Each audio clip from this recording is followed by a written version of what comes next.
How to create and use folders. Folders help keep your checks and assets organized. Step 1. Open Create a Check. From the dashboard, select Create a Check.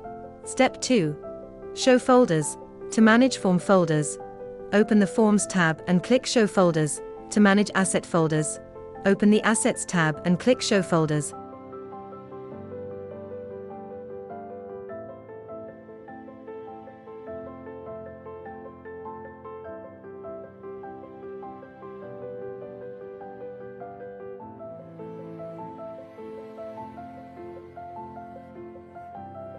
Step 3.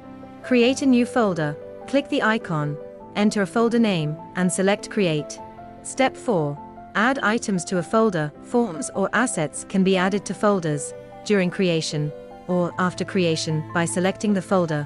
Your folders are now ready to help keep everything organized. For more how-to videos, please subscribe to BuildMyChecks.